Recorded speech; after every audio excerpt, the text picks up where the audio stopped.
अरमान morning, पहले तो बताइए कल बहुत सारे नंबर्स निकल कर आए हैं, कैसे रहे हैं और क्या एनालिसिस है? बिल्कुल कई सारे नतीजे आते हुए दिखे हैं।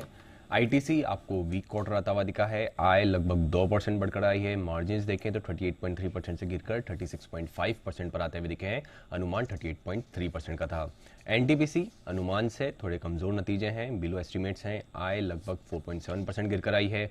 मार्जिन्स 28% से गिरकर 25.2% पर आते हुए दिखे हैं। अनुमान 27.8% का था।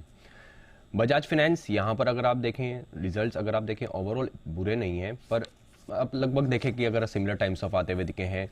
एनआई लगभग 29% के आसपास बढ़कर आते हुए दिखी है, जो कि अनुमान से थोड़ी बेहतर है। मुनाफा 22% बढ़कर आता हुआ दिखा है, जो कि अनुमान से थोड़ा सा कम है। निम्स की बात करें तो निम्स लगभग फ्लैट रहे हैं, 10.26% से गिरकर थोड़ा बहुत 10.15% के आसपास आते हुए दिखे, हालांकि अनुमान 10% का था। मैरिको इन लाइन नंबर्स आते हुए दिखे हैं। आय में लगभग 2% के आसपास की गिरावट है। मार्जिन्स 18.5% से इंप्रूव होकर 21.2% पर आते हुए दिखे हैं। अनुमान 21% का था।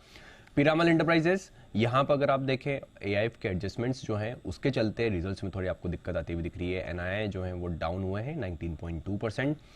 मुनाफा जो था पहले लगभग 3,545 करोड़ का, इस बार घाटा आता हुआ दिखा है 2,380 करोड़ के आसपास का, क्योंकि एक्सेप्शनल लॉस है 3,540 करोड़ का।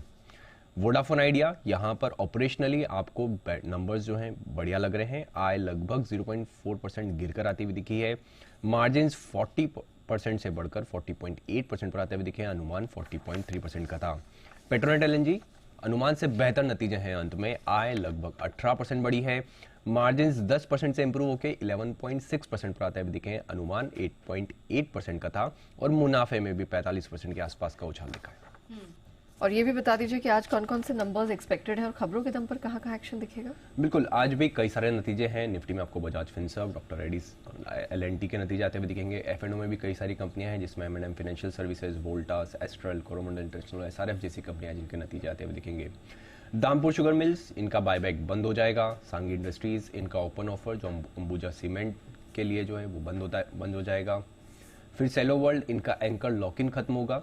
आईपीओ के हिसाब से ईपैक ड्यूरेबल, इनकी आईपीओ की लिस्टिंग है। एक्स डेट है परसिस्टेंट सिस्टम में, जहां पे इंटरम डिविडेंड है 32 का और सीमेंस फाइनल डिविडेंड 10 का। बीएलएस ई सर्विसेज, यहाँ पर ओपन जो आईपीओ ओपन होगा वो लगभग 30 जनवरी से 1 फरवरी तक खुला रहेगा। प्राइस बैंड 129 से 135 का है और कंपनी ने एंकर बुक के जरिए लगभग 135 के भाव पर 93.3 लाख शेयर जो है वो जारी करे हैं। खबरों में केस इंटरनेशनल कंपनी को 1304 करोड़ का ऑर्डर मिला है और ये अलग अलग सेगमेंट में उनको ऑर्डर मिलते हुए दिखे हैं। कृष्णा डायग्नोस्टिक महाराष्ट्र के 17 जिलों में एमआरआई सीटी स्कैन की सुविधा देंगे और एस्टिमेटेड जो अमाउंट है वो लगभग 500 करोड़ का है। गेल कंपनी ने एटॉक गैस के साथ लॉन्ग टर्म एलएनजी कॉन्ट्रैक्ट किया है और 30 अक्टूबर 2022 को किए गए एमओयू के तहत ये करार किया गया है।